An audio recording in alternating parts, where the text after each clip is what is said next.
Hello, dear student. I'm your chemistry teacher, Miss Sunny. All right, welcome. Today, we're basically going to become quantum detectives. Our mission, should we choose to accept it, is to find the exact address for the tiny particles that make up, well, everything. We're diving deep inside the city of the atom to figure out exactly where an electron lives. So let's get right into it. So this is the big question, right? If an atom is like a bustling city, how in the world do we find an electron's specific street address? It might sound a little out there, but answering this question is the key to understanding, why elements act the way they do, why gold is shiny, why oxygen is essential for life, and why silicon is the backbone of our computers. It all starts here. Okay, so here's our game plan. First, we'll meet the residents of the atom. Then we'll look at the first kind of rough maps that were drawn. After that, we'll crack the modern quantum code, learn the postal rules for electrons, and finally, we'll see how this all comes together to build the incredible architecture of the periodic table. First things first, before we can find an address, we need to know who exactly lives in this atomic city. Let's meet the three main residents. What's really wild here is the contrast. Right in the center, in the nucleus, you've got the heavyweights, the positive proton and the neutral neutron. They make up almost all the atom's mass. But then, buzzing around the outside in these zones called orbitals, you have the electron. It is incredibly tiny, get this, almost 2,000 times less massive, but it carries an equal and opposite negative charge. And that's what really defines an atom's chemistry. So how are all these particles arranged? For a long time, we didn't really have a good map. The first huge breakthrough came from a physicist named Niels Bohr, who gave us a really bold, but as it turns out, incomplete first draft. Bohr's model was a total game changer. He suggested that electrons don't just wander around randomly, but they exist in these specific energy levels, or shells, kind of like planets in fixed orbits. It was a fantastic start. With his model, it's like we knew the country, and maybe even the city where an electron lived. But we were still missing the specific street and the house number. And here's where the problem came in. As our scientific tools got better, we started seeing things that just didn't quite fit Bohr's simple model. When scientists looked really closely at the light that atoms give off, they saw that those simple energy levels were actually split into multiple, finer lines. The city wasn't just one big area. It was actually made up of a bunch of distinct neighborhoods. This is where the story gets really, really cool. To solve this mystery, science came up with a whole new language, the language of quantum mechanics. And that gave us the tool we desperately needed, a precise 4-part address for every single electron. And that's the core idea, right there. Instead of some vague orbit, we now have 4 specific numbers that tell us everything we need to know about an electron's energy and its general location. You can think of it as the atom's universal postal system.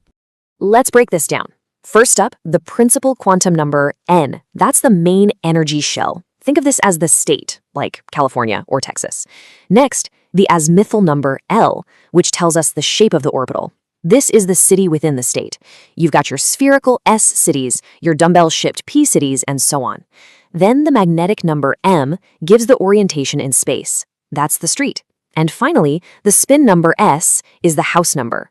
Each orbital street can have 2 houses, but the electrons inside have to have opposite spins, one up and one down. Okay, so we've got the address system. But atoms don't just throw electrons in wherever they want.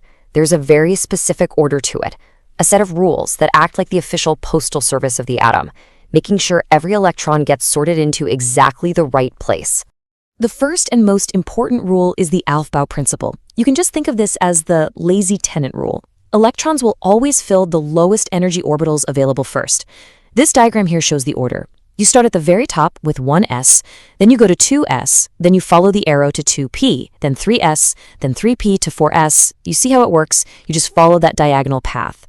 It's a precise roadmap for building the electron structure of any element, right from the ground up. Then we have 2 other super important rules. The Pauli exclusion principle basically says that no 2 electrons in an atom can have the exact same 4-part address. It's just not allowed. This is why an orbital can only hold a maximum of 2 electrons, and they have to have those opposite spins. And Hund's rule is all about personal space.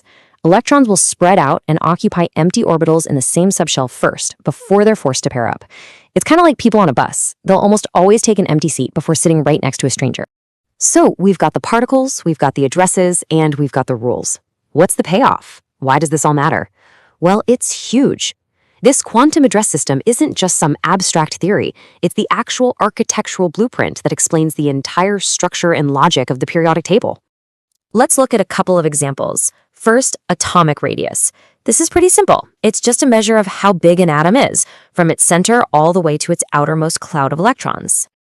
So, how does this connect to our electrons address? Well, as you go down a group on the periodic table, you're adding whole new energy shells, a higher N value, so of course the atoms get bigger. But check this out. As you go across a period from left to right, something really interesting happens. You're adding electrons to the same shell, but you're also adding more positive protons to the nucleus. That stronger positive charge pulls the whole electron cloud in tighter, making the atom actually shrink. Okay, now for another one. Ionization energy. You can think of this as the price in energy that you have to pay to kidnap an atom's outermost electron. And this trend makes perfect sense when you remember the atomic radius. As you go across a period, the atoms get smaller, right? The nucleus has a much tighter grip on those electrons, so the price to remove one goes way up. But as you go down a group, the atoms get bigger. That outermost electron is way farther from the nucleus. It's shielded by all the other electrons, which makes it much easier and energetically cheaper to just pluck it away.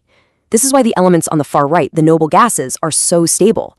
Their ionization energy is crazy high. It costs a fortune to steal one of their electrons, so they basically never react. So here's the bottom line, the crucial point. Everything comes back to that quantum address. That specific set of four numbers for an element's outermost electrons, its valence electrons, determines its size, its energy, and its entire chemical personality. It dictates how it's going to bond, how it will react, and how it will form the very world around us. So we've successfully mapped the city of a single atom. But of course, atoms rarely live alone. They interact, they form bonds, they build everything. So the next big question is, how does this internal blueprint, this address book, dictate the way atoms come together to build molecules? We'll dig into that next time.